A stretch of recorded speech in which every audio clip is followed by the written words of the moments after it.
Alhamdulillahi Rabbil Alamin. Wassalatu wassalamu ala asrafil anbiya'i wal mursalin. Nabiina Muhammadin wa ala alihi wa sahbihi ajma'in ma ba'du.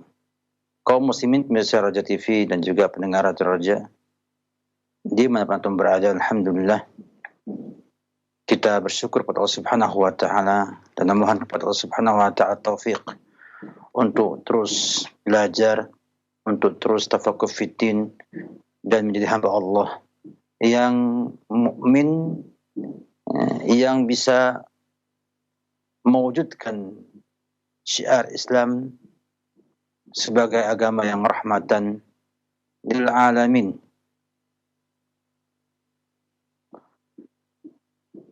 Pada pagi berbahagia ini kita akan membahas seputar permasalahan yang masih berlanjut dengan pembahasan sebelumnya berkenaan dengan problematika rumah tangga, di mana kita ketahui bila kita menghitung jumlah problematika problem-problem yang ada di rumah tangga maka sangat banyak sekali. Dan Nabi kita juga telah mencontohkan banyak hal bagaimana cara menyelesaikan permasalahan sebelum menjadi lebih besar dan mengakibatkan adanya kehancuran sebuah rumah tangga. Dan pada hari ini juga kita akan membahas tentang solusi problematika rumah tangga kita dengan mengambil sebuah sikap yang cukup penting ya untuk kita perhatikan dalam masalah ini. Kalau kita melihat kepada keadaan sebuah rumah tangga, terkadang seorang laki-laki, seorang suami bersikap dan memperlakukan istrinya dengan cara berfikirnya laki-laki. Juga wanita, para istri pun demikian juga, yang menyikapi suami dengan pola pikir dia sebagai seorang wanita. Sehingga akhirnya muncul banyak masalah. Muncul banyak permasalahan di rumah tangga, sebabnya adalah semua tidak mengenal tabiat pasangannya. Tidak mengenal tabiat laki-laki sebagai laki-laki dan tidak mengenal wanita sebagai wanita. Padahal kita ketahui Allah sampaikan dalam Al-Quran, laisa dzakaru kal untha. Laki-laki tidak sama dengan wanita. Dan terbukti dalam penelitian banyak sekali, baik fisik maupun psikis, laki-laki dan wanita ada perbedaan yang cukup besar. Sehingga akhirnya disebabkan karena perlakuan dan sikap seperti ini banyak mengakibatkan permasalahan dalam sebuah rumah tangga. Laki-laki menyikapi istrinya dengan sikap bahwa ia kayak laki-laki. Dan juga sebaliknya. Sehingga ketika sang laki-laki melihat istrinya berbuat sesuatu yang tidak baik, dia tidak melihat sebagai wanita, namun kayak dia melihat dirinya sendiri. Sehingga menyikapinya, kemudian mengajak bicaranya itu sebagaimana ia mengajak bicara seorang laki-laki yang akalnya lebih baik daripada wanita. Nabi katakan bahwa wanita itu naqsatu aqluddin. Akalnya kurang dan agamanya juga kurang. Kurang karena apa? Karena Allah katakan bahwa persaksian laki-laki itu setara dengan dua wanita. Sehingga akhirnya bukan menjadi maslahat, bukan lagi menjadi kebaikan pada rumah tangga, bahkan mengakibatkan hal yang lebih besar lagi, mafsadat yang timbul dari sikap tersebut. Ketidaktahuan seorang laki-laki tentang tabiat seorang wanita secara umum berakibat juga pada cara ia menyikapi masalah yang muncul. Kita ketahui kita misalnya senang dengan kelembutan, senang dengan canda, dengan hal-hal yang memang membuat perasaannya senang dan nyaman. Dan mereka tidak bisa disamakan dengan laki-laki yang memang suka dengan kekerasan, suka dengan hal-hal yang bersifat pangkas, kemudian cepat dan lain sebagainya. Dan juga wanita ketika menyikapi suaminya, menyikapi sebagaimana kaum wanita. Sehingga tidak lagi melihat dia sebagai pemimpin yang punya ego, yang punya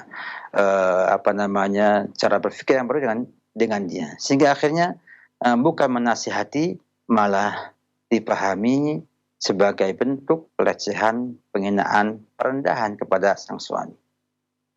Sehingga akhirnya muncul permasalahan akibat sikap yang tidak tepat demikian.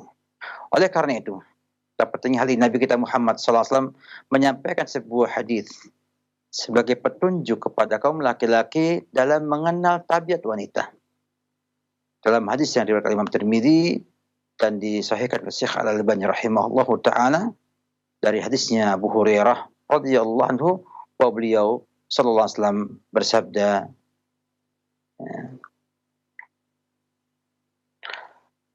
innal mar'ah qad dila.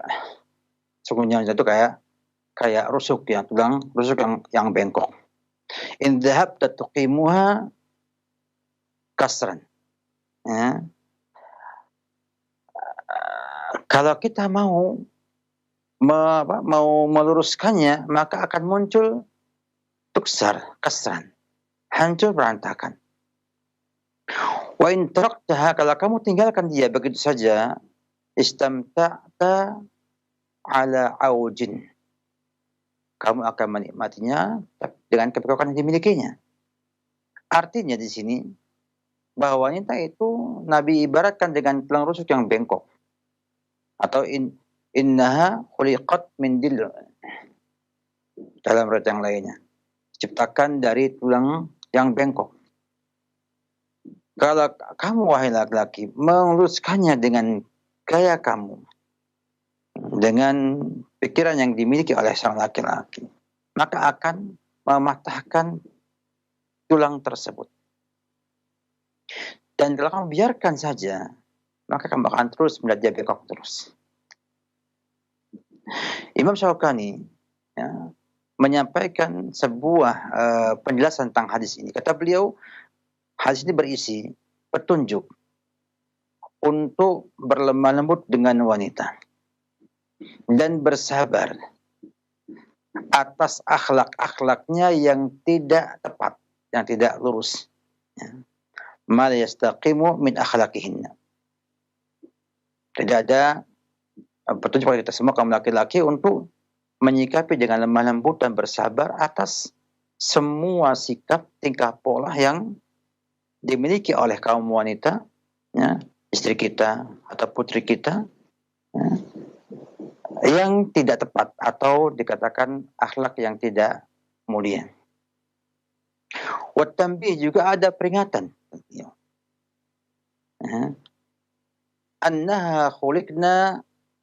Annahunna khuliqna ala tilka sifah, bahwa wanita bahkan dalam bentuk sifat seperti itu.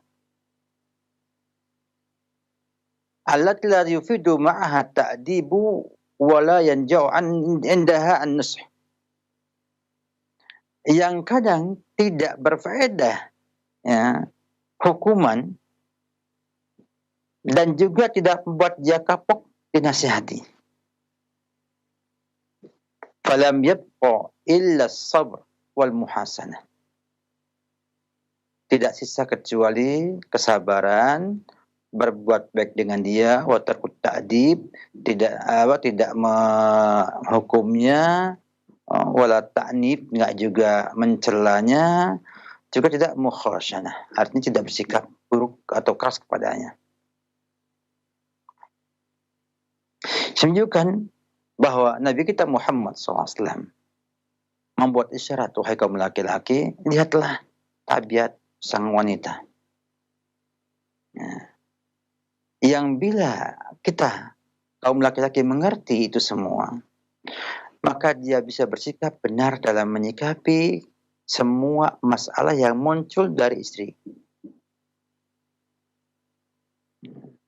Bila kita menggunakan ajaran main hukum, ya, main hukum, nasihati, nggak mau terima, sudah dihukum sekalian, ya, maka akan membuatnya rusak, ya, membuat hatinya pecah, ya, kemudian akhirnya, ya, berantakan dan pecah berantakan seperti gelas-gelas kaca. Ya. Kalau tidak tepat kita menempatkannya, maka bisa menimbulkan pecah. Kalau sudah pecah, susah untuk direkatkan kembali. Sehingga butuh sebuah kesabaran, kata Imam Syaukani rahimahullahu ta'ala, untuk memperbaiki segala yang muncul dari kaum wanita ini. Demikian juga dalam hadis yang lainnya, Nabi kita Muhammad SAW menyampaikan juga, ketika beliau sakit, maka Nabi memerintahkan Aisyah untuk minta Abu Bakar menjadi imam. Kata beliau, muri Abu Bakrin yusalli bin nas. Wahai Aisyah, mintakan Abu Bakar untuk menjadi imam salat ketika itu. Apa kata Aisyah? Innahu rajul asif.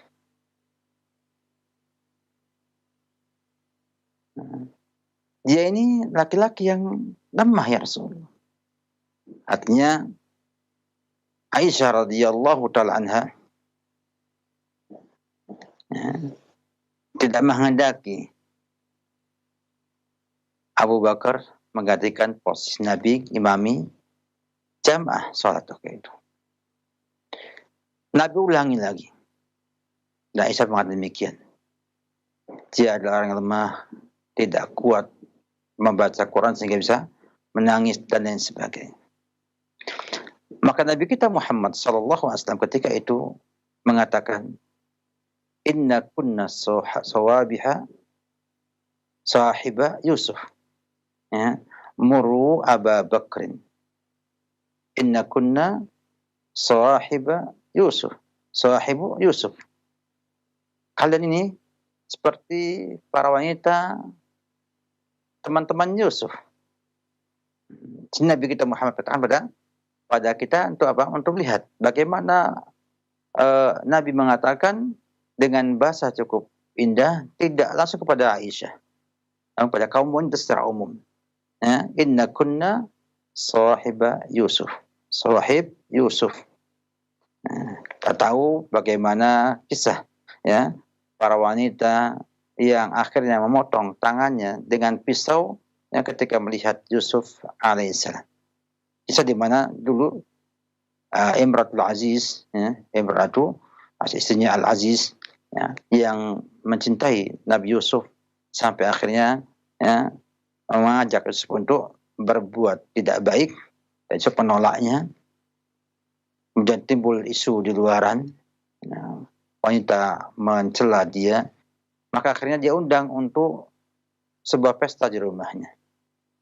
Dan ada buah, terus ada pisaunya. Kemudian setelah kumpul semuanya dengan pisau dan dengan buah yang ada di mereka, maka sang wanita ini minta Yusuf untuk keluar menemui mereka. Maka Yusuf pun keluar menemui mereka, dan mereka tanpa terasa, ya, karena kaguman akan kegantengan Nabi Yusuf, sampai akhirnya melukai tangannya dengan pisau-pisau yang ada di tangan mereka. Ini kisah sahib Yusuf alaihissalam.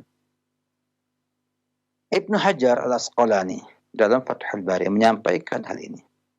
Kata beliau, yang diinginkan adalah mereka ini seperti teman-teman Yusuf.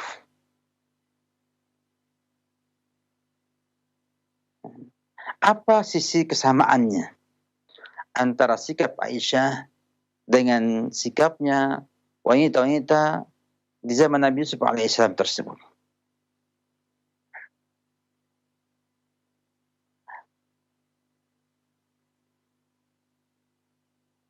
Kesamaannya adalah bahwa istrinya Aziz itu ketika mengundang para wanita ke rumahnya dia dan menampakkan kepada mereka penghormatan, ikram duyuf, memuliakan tamu-tamu mereka, ya, dengan memberikan apa?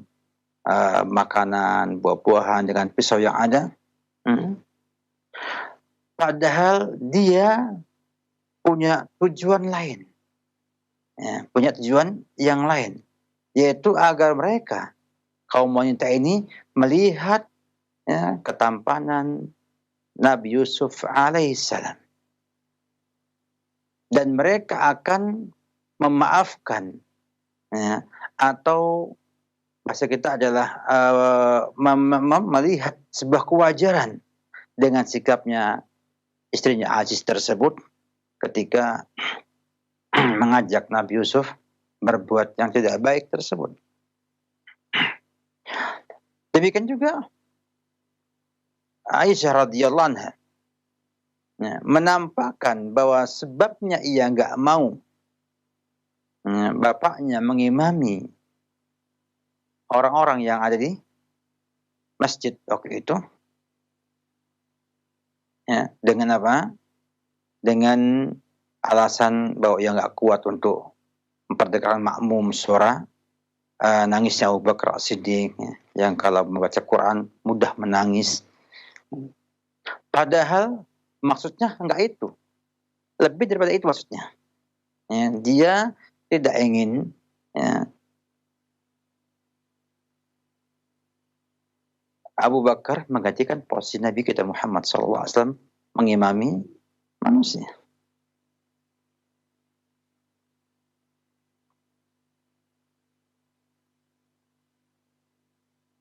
Ini disampaikan dalam riwayat lainnya, kata Aisyah, laqad raja'tuhu, aku sudah ngomong ke Nabi berkali-kali. Wa ma hamalni ala qatrat muraja'atihi illa annahu lam yaqa' fi qalbi ayuhibban nas ba'dahu rajulan qama qamahu abada. Jelas sekali bahwa Aisyah radhiyallahu anha enggak pengen ada orang lain yang nanti cintai oleh orang-orang menyamai Nabi kita Muhammad sallallahu alaihi wasallam. Tapi kita lihat bagaimana kisah ini menunjukkan bahwa terkadang wanita menampakkan sesuatu padahal yang diinginkan bukan itu, yang lebih daripada itu semua. Kadang ia ingin buat jengkel suaminya dalam rangka agar suaminya lebih perhatian kepadanya, atau membuat sikap-sikap tertentu agar supaya sang suami memberikan apa yang diinginkannya, yang sebelumnya telah ia minta namun suaminya belum mau mengabulkannya, dan banyak hal lainnya. Nah, mengenal hal seperti ini, ya, tentunya akan membuat kita sebagai kaum laki-laki bisa bersikap pas dalam mengambil sebuah kesimpulan dan keputusan, dan tidak terbawa emosi melihat sikapnya kemudian menilainya dengan pandangan laki-laki terhadap masalah tersebut. Lihatlah dia sebagai wanita yang memiliki banyak cara, ya, yang kadang-kadang dia inginkan sesuatu di balik sikap dan tingkah pola yang dia miliki. Di sini kita dapatkan bagaimana para ulama rahimahullahu taala memperhatikan permasalahan mengenal dan mengerti tabiat kaum secara umum, ya, agar kita semua bisa memahami sikap tindak tanduk mereka dengan tepat, yang akhirnya membuat kita lebih tepat dalam mengambil kebijakan dan keputusan mengenai sikap mereka yang muncul, yang tentunya bila salah menyikapinya bisa membuat problem dalam rumah tangga kita. Mungkin sedikit ini bisa memberikan pencerahan kepada kita semua bahwa ternyata Nabi kita Muhammad SAW juga memberi kepada kita sebuah sebuah cara untuk bisa tepat dalam mengambil keputusan dan sikap menghadapi sikap dan tingkah laku istri di rumah yang kadang-kadang kesalahan dalam menilainya mengakibatkan masalah yang tidak kecil dalam rumah tangga kita. Semoga bermanfaat. Wabillahi taufiq. Wassalamu Muhammad wa ala alihi wa sahbihi wasallam. Barakallahu fikum wa jazakallahu khairan. Terima kasih kepada Ustadz yang telah berkenan kembali menyampaikan bimbingan dan pelajaran yang bermanfaat kepada kita semuanya. Fikul Usrah. Semoga Allah senantiasa melimpahkan kemudahan di dalam kita membina dan mengarungi hidup rumah tangga agar tercipta suasana yang baik dan sakinah mawaddah warahmah.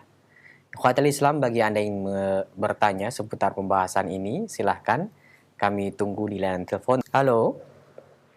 Halo, Assalamualaikum Ustadz. Waalaikumsalam warahmatullahi. Dengan Ibu siapa ini? Di mana? Mohon maaf.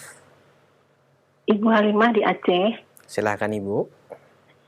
Begini Ustadz, kami sudah berumah tangga 35 tahun. Nah, cuman sampai sekarang suami saya kalau akhlaknya bagus, akidah dengan ibadah nih yang memang kita sekeluarga susah. Artinya keluarga besar saya susah untuk mengajaknya, seperti belajar mengaji, sholatnya ke masjid. Dan akhir-akhir ini kita sudah hijrah ke Ahlus Sunnah wal Jamaah, dan malah suami saya itu membencinya. Dan malah TV Sunnah pun saya hidupkan, langsung suami saya marah-marah. Nah, bagaimana sikap saya? Sementara suami saya akidahnya makin melenceng jauh, sudah berteman dengan dukun, mengajak dukun ke rumah, kemudian mohon maaf sekali lagi sudah melakukan perzinahan, dan ketika saya ketahui saya suruh menikah, akhirnya mereka nikah siri tanpa melakukan perceraian secara hukum negara dengan suaminya, pasangan sirinya itu. Nah, saya takut kami sama-sama zolim, dan 2 tahun ini kita sudah tidak baik lagi. Saya sudah minta khuluk dan sudah izin juga keluarga, tapi suami saya tidak mau. Dan malah kami sekarang tidak tegur sapa satu rumah. Saya makin ikut ke pengajian terus, dan suami saya tidak merestui. Saya semakin sesak dada ini Ustadz, kalau memang saya tidak mengikuti perintah suami, karena mengaji pun saya sekarang sembunyi-sembunyi di kamar. Kemudian ya seperti itulah Ustadz, bagaimana sikap saya seperti ini selanjutnya Ustadz? Sementara anak-anak memang sudah menyerahkan ke pilihan kami masing-masing. Mohon maaf Ustadz, mohon penjelasannya. Iya. Wajazakillah khairan. Terima kasih Ibu atas pertanyaannya. Silakan Ustaz. Alhamdulillah, kita memuji Allah Subhanahu wa taala atas semua ujian yang ditimpakan pada kita semua, bahwa itu semua adalah kebaikan untuk kita semua, dan tidak ada sebuah ujian kecuali dalam rangka untuk memberikan yang terbaik kepada kita semua. Demikian juga yang didapatkan. Memang proses untuk menjadi baik tidak mudah. Allah Subhanahu wa taala berfirman, "Ahasiban nasu ay yaqulu amanna wa hum la yuftanun." Apakah manusia mengaku merasa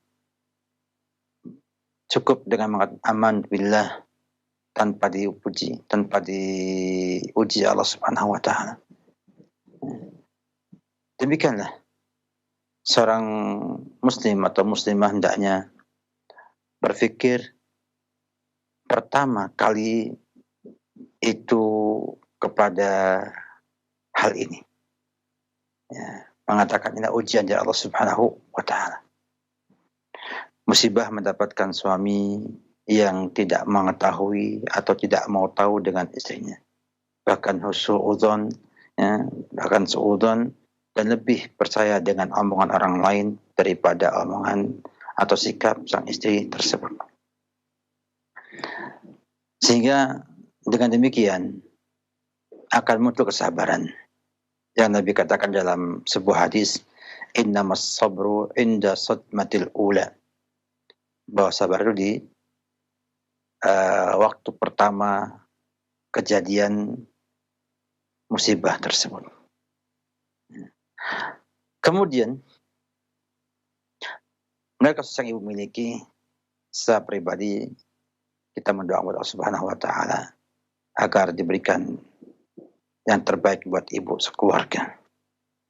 Dan kita pungkiri bahwa suami mungkin menggunakan cara seperti itu karena dia ingin menyadarkan ibu dalam versi dia.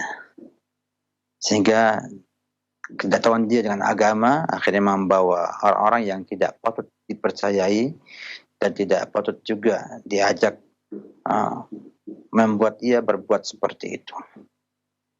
Kemudian juga akhirnya membawa ia pada sebuah dosa besar, berzina, apalagi menikahi wanita yang belum jelas apakah sudah cerai atau belum cerai karena tidak ada surat resmi dari pemerintah bahwa ia telah bercerai dengan suaminya yang dulu. Ini semua saya lihat wallahu a'lam bishawab, sikap ibu untuk khulu secara hukum dibenarkan. Secara hukum dibenarkan. Dan bila sang suami tidak mau menerima khulunya ibu, maka harusnya diajukan ke pengadilan agama. Karena semua permasalahan khulu atau penggugat cerai ini dalam Islam, apabila tidak ada kesampaian atau tidak ada di sana kesesuaian ataupun kesepakatan berdua suami istri, maka harus dibawa ke pengadilan. Dibawa ke peradilan atau pengadilan, kalau itu namanya qadhi, untuk kemudian diputuskan. Diputuskan yang terbaik untuk keduanya. Bila kemudian dilihat akan menjadi baik dengan dilepas, dicerai, maka qadhi akan memutuskan bahwa ibu sudah sah khulunya atau cerainya dari sang suami.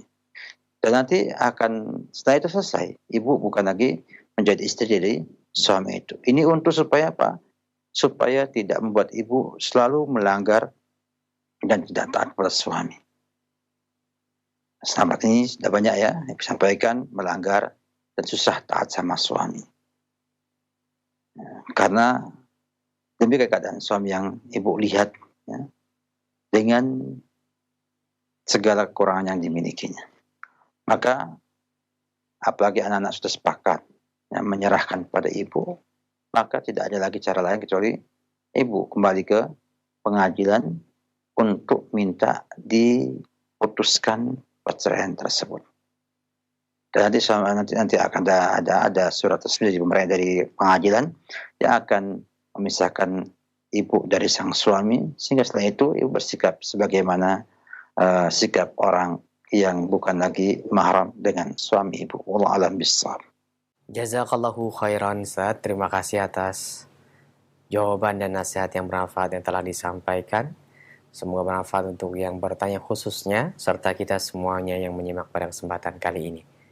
Berikut kami berikan kesempatan kembali, silahkan untuk penelpon yang kedua. Assalamualaikum. Waalaikumsalam warahmatullahi wabarakatuh. Ya Ibu, dengan siapa di mana dengan Ibu? Ibu Yuni dari Jakarta Pusat. Silakan Ibu, pertanyaannya langsung. Assalamualaikum Ustaz.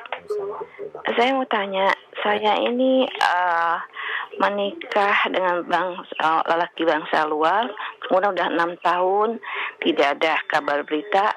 Apakah ini sudah otomatis sudah putus, tidak sah lagi menjadi suami saya? Apakah saya perlu menggugat ke pengadilan agama? Kemudian apa yang saya sikapi Ustadz? Harus menuntut ke pengadilan untuk menyatakan udah cerai, resmi cerai, atau kan dibiarkan saja Ustadz? Apakah berdosa saya Ustadz? Apakah suami saya yang berdosa? Mohon penjelasannya Ustadz. Syukron, jazakallah. Assalamualaikum. Waalaikumsalam warahmatullahi wabarakatuh. Silakan Ustaz. Pada pertanyaan yang pertama tentang sikap, yang kedua tentang hukum dosa dan tidak dosa ya. Yang pertama, kalau ibu memang menginginkan untuk bercerai, maka tidak cukup dengan tidak ditemui atau tidak digauli ataupun tidak ada hubungan lagi selama 6 tahun itu sebagai bentuk cerai otomatis. Karena dalam Islam itu perceraian itu ada di tangan suami atau pengadilan. Suami nggak menceraikan, juga tidak menafkahi, tidak juga ketemu, ya, beda negara, tidak ada hubungan suami istri yang lazimnya atau selazimnya, maka sampai demikian panjangnya, ya, maka tidak otomatis bercerai, harus mengajukan ke pengadilan untuk bercerai. Sehingga nanti pengadilan memberikan keputusan bahwa ibu bukan lagi menjadi istri daripada suami ibu dengan perceraian via pengadilan, namanya gugat cerai atau khulu. Kemudian tentang dosa, tidak dosa, maka tentunya kembali kepada apakah seorang itu menjalankan kewajiban-kewajibannya kepada pasangannya atau tidak. Kemudian bila tidak menjalankan kewajibannya, apakah karena uzur syar'i ataukah tidak. Nanti akan ketemu siapa yang zalim, siapa yang dizalimi. Yang zalim berdosa, yang dizalimi itu tidak bersabarkan berpahala kalau bersabar atas kezaliman tersebut. Sehingga ibu bisa menilai sendiri ini semua. Ya. Karena kasus seperti ini nantinya kita harus lihat kembali secara hukum, bukan juga secara kasus, ya. Karena menyangkut kalau dosa enggak dosa tadi, ada udzur tidak ada udzur. Kalau ada udzur maka diampuni Allah Subhanahu wa taala. Kalau enggak ada maka dia berdosa. Tapi kalau ibu misalnya ingin bercerai, ingin berpisah dengan suami tersebut, maka harus mengajukan gugat cerai kepada pengadilan agama agar kemudian diberikan keputusan ibu telah bercerai dengannya. Kemudian duduk untuk masa iddah perceraian khulu, baru kemudian ibu bisa menikah lagi dengan laki-laki yang lainnya. Wallahu a'lam bishawab. Baik Ustadz, barakallahu fikum. Terima kasih atas nasihat yang bermanfaat yang telah disampaikan. Kami akan beralih ke pesan singkat. Ada beberapa pertanyaan yang telah masuk. Assalamualaikum, dari hamba Allah di Bekasi. Saya ingin bertanya, apakah definisi pengertian kewajiban menafkahi bagi suami kepada istri? Karena selama ini suami tidak secara jelas memberi nafkah materi kepada istri karena istrinya bekerja. Jazakallahu khairan. Silakan Ustaz. Pengertian yang biasa para ulama rahimahullah adalah memberi nafkah yang cukup secara umumnya atau uruf. Ya. Artinya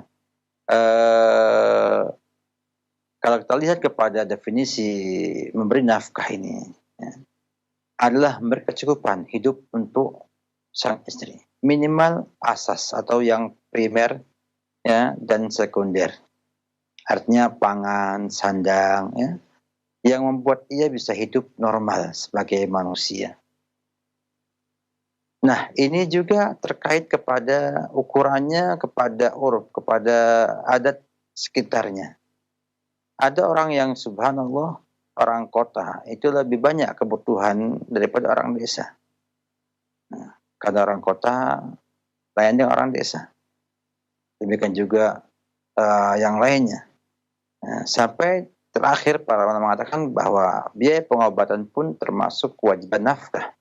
Biaya pengobatan istri yang sakit juga masuk dalam kategori nafkah juga di zaman sekarang ini.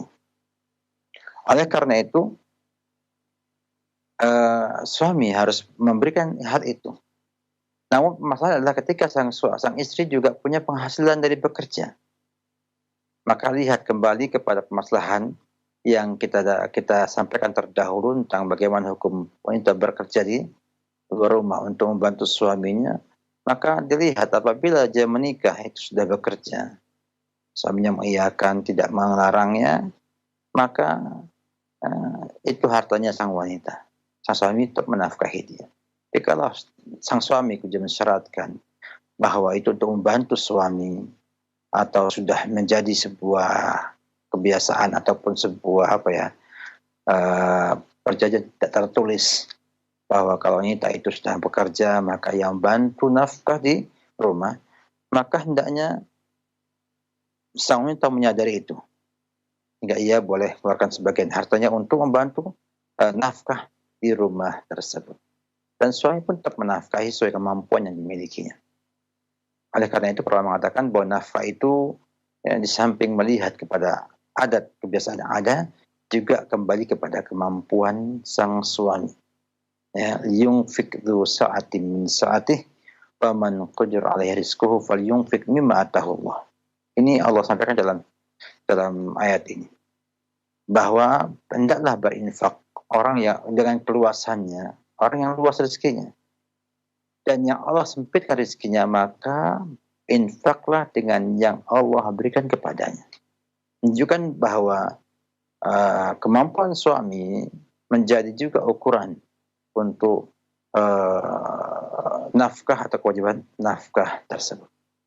Maka ibu bisa lihat sendiri hal ini, apabila perempuan tersebut punya pekerjaan, tentunya akan mengambil hak suami, karena orang bekerja itu adalah yang harusnya melayani suami sekian, tidak mampu sekian karena kondisi yang dimilikinya, atau yang tadinya dia harus mengerjakan pekerjaan rumahnya ternyata harus butuh pembantu atau yang lainnya, maka otomatis hendaknya ada perdamaian di sana untuk saling memaafkan, saling untuk mau mengerti kondisi masing-masing. Suami minta untuk menafkahkan, juga ibu membantu nafkah rumah tangga tersebut. Insya Allah akan jadi baik bagi kedua-duanya. Wallahu a'lam bishawab. Baik Ustadz, selanjutnya kami akan bacakan kembali dari pesan singkat. Pertanyaan dari seorang ibu. Assalamualaikum Ustadz. Ustadz, bagaimana saya harus bersikap menyikapi suami yang mengusir saya dari rumah saya sendiri? Kemudian sudah 20 tahun kami berumah tangga, sikap dan budi bahasa suami sangat tidak baik selama berumah tangga. Tapi saya berusaha bersabar selama ini, hingga pada akhirnya ada saatnya timbul rasa sakit hati dan benci dalam diri saya. Nah, bagaimana menyikapi hal ini? Ustaz, silakan. Allah melarang seorang suami mengusir istri dari rumahnya, kecuali kalau ia berbuat fahisyah. Perzinahan dan lainnya. Tidak boleh suami mengusir istri dari rumahnya. Apalagi itu rumahnya istri. Apalagi itu rumahnya sang istri, bukan rumahnya sang suami.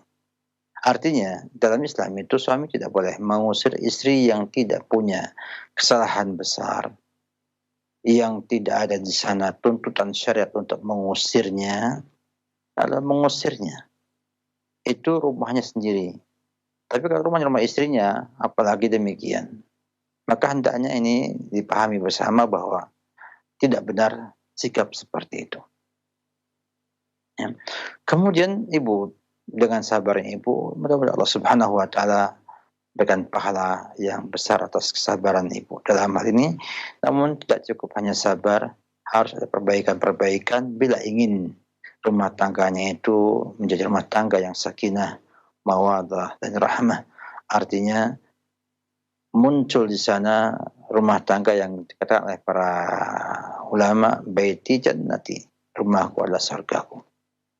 Oleh karena itu hendaknya ibu mulai menasihati sang suami ataupun mendakwah sang suami kalau memang memungkinkan, karena sikap yang ini, betul kata ibu sampaikan, akan menimbulkan kebencian dalam hati ibu.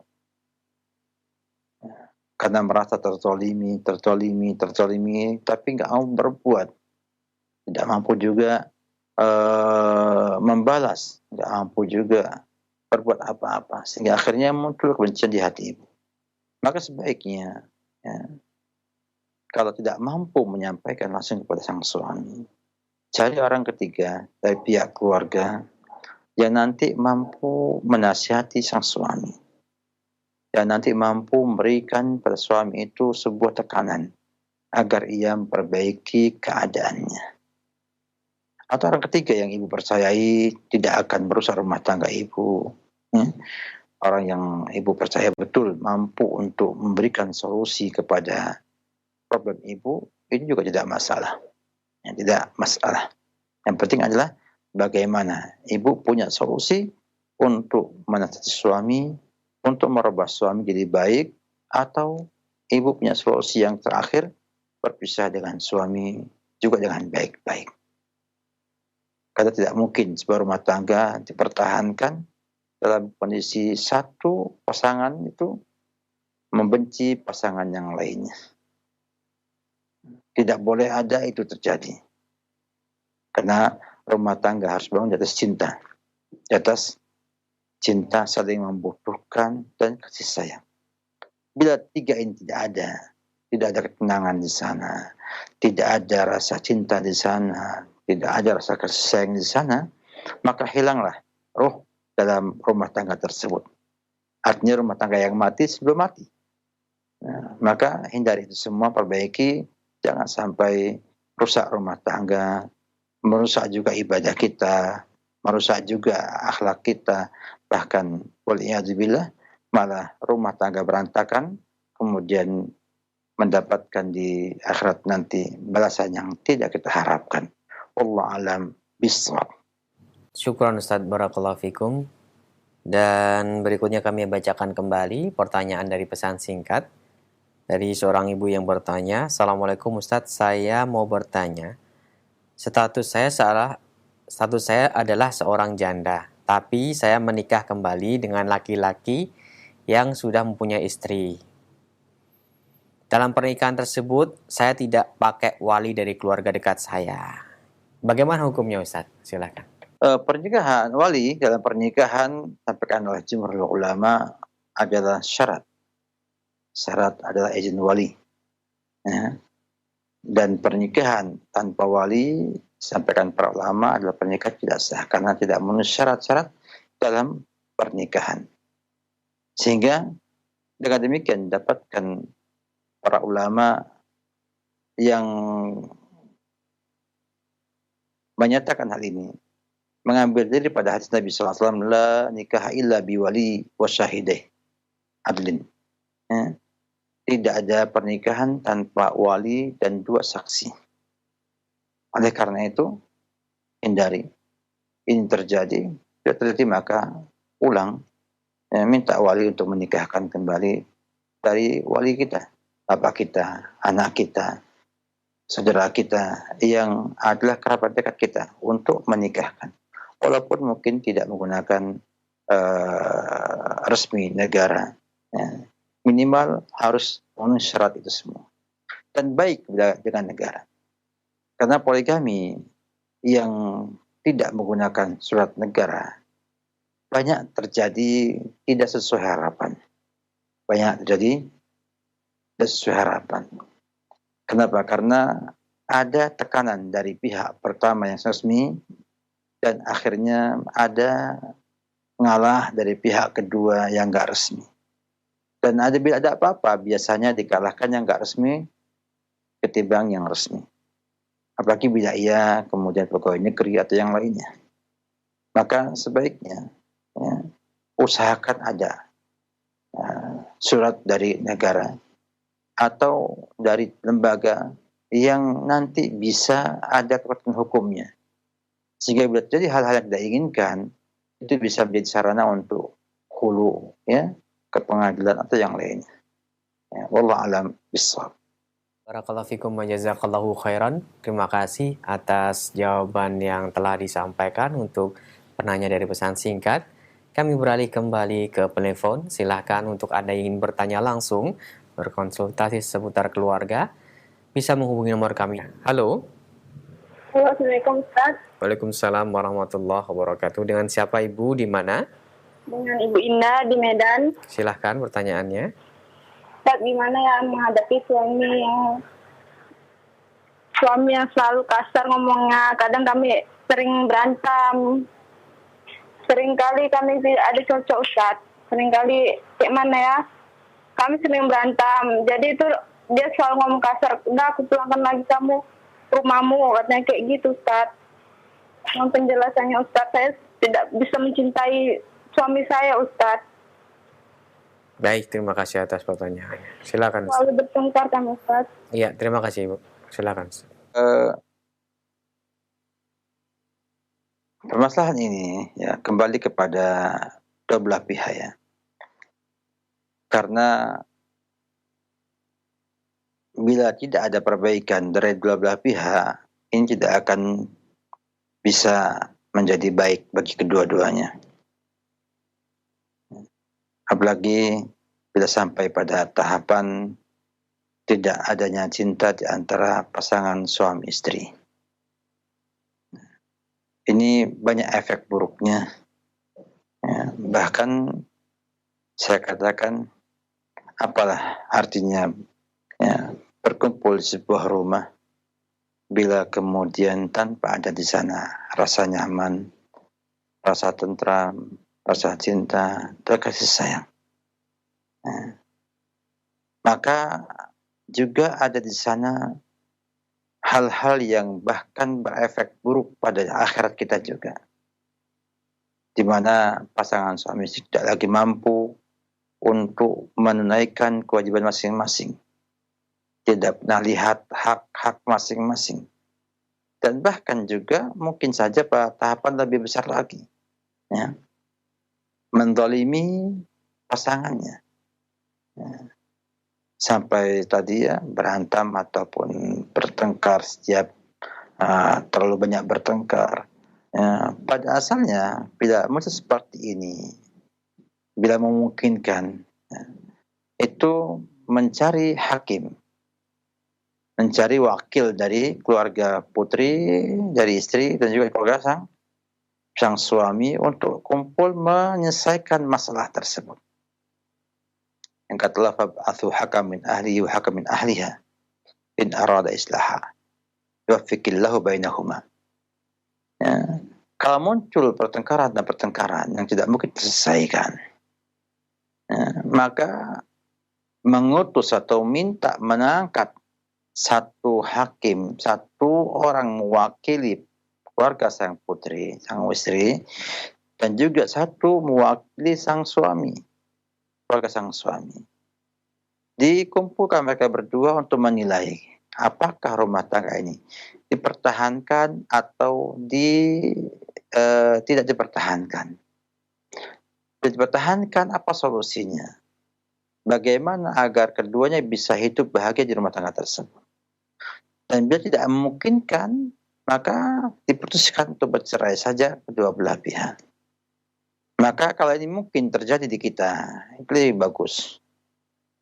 Sehingga akan menghilangkan permusuhan dua keluarga besar.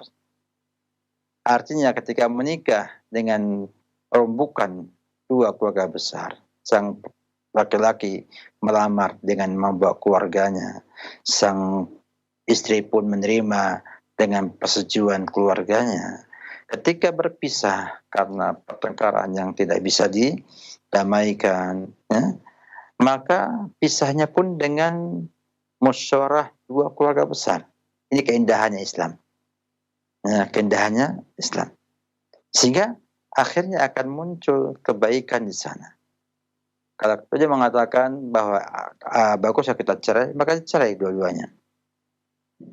Ini diterapkan juga pada zaman para khulafa Rasyidin juga. Zamannya Utsman, zamannya Khalifah Ali, dijalankan. Bila ada pertengkaran dua hal ini, suami istri bertengkar tidak bisa jadi baik, tidak mungkin damaikan, maka dipilihlah perwakilan dari putri dari sang putra, kemudian digabungkan, yang dikumpulkan untuk dibajak yang terbaik untuk keduanya. Kalau wakil-wakil ini menyimpulkan bahwa bagus dicerai, maka bercerai, maka dicerai dan selesai urusannya. Artinya bukan semata-mata emosi suami istri, tapi juga ini sudah pertimbangannya keluarga besar. Sehingga tidak ada lagi suudzon antara mereka, karena memang mereka menilai memang tidak mungkin disatukan dua insan tersebut. Wallahu a'lam bishawab. Barakallahu fikum Ustaz, jazakallahu khairan. Terima kasih atas nasihat dan jawabannya. Berikutnya kami akan bacakan pertanyaan dari pesan singkat Ustaz. Assalamualaikum warahmatullahi wabarakatuh. Mohon bimbingannya Ustadz. Saya punya anak laki-laki. Karena benih saya bermasalah, anak pertama lahir dengan proses bayi tabung. Dia masih mempunyai embrio yang siap ditanam ke ibunya. Setelah selesai studi S3 di Irlandia, atas izin Allah, istrinya wafat 22 Februari 2021. Apakah bisa dipakai untuk istri barunya bila dia menikah lagi?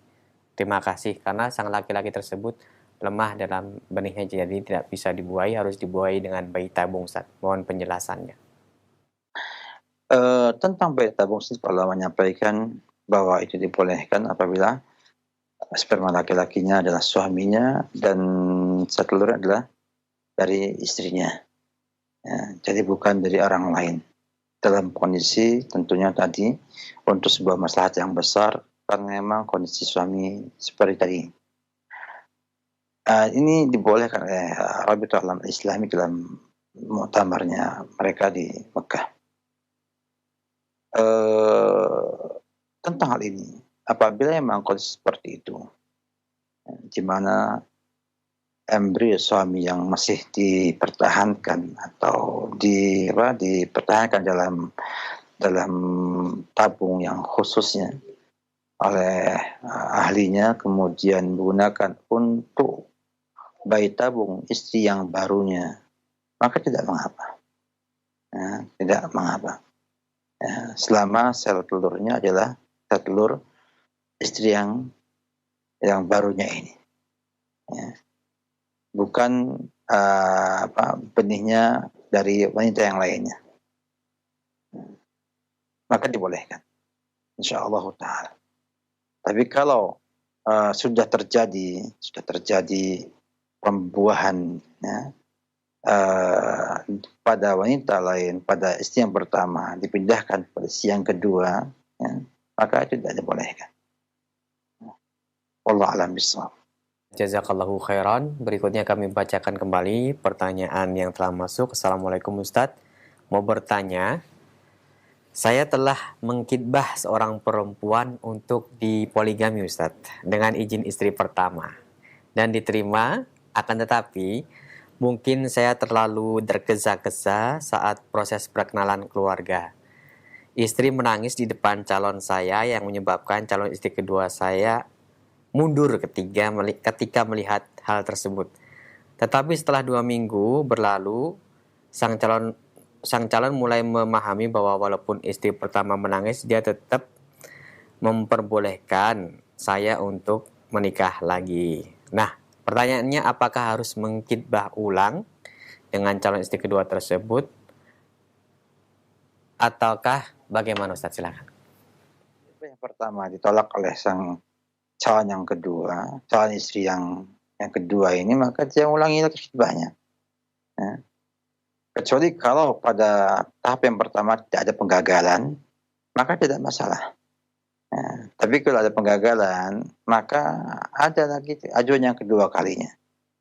Dan tanpa ada penggagalan, maka dia mengulangi khitbahnya kepada sang wanita, walaupun mungkin tidak harus dia menggunakan acara bareng-bareng ke sana dengan istri yang pertama. Tidak. Datang saja untuk kedua untuk menanyai lagi, bisa nggak menerima saya untuk yang kedua kalinya ini. Bila terima, selesai. Berarti tinggal menentukan hari H pernikahan bersama wali. Sehingga tidak saya katakan bahwa lamanya lamaran itu nggak mesti harus bersama keluarga, rame-rame, nggak mesti. Sendiri boleh. Laki-laki datang kepada pihak perempuan, kepada walinya atau kepada sang wanita untuk mengajukan lamarannya. Bila kemudian terima, selesai.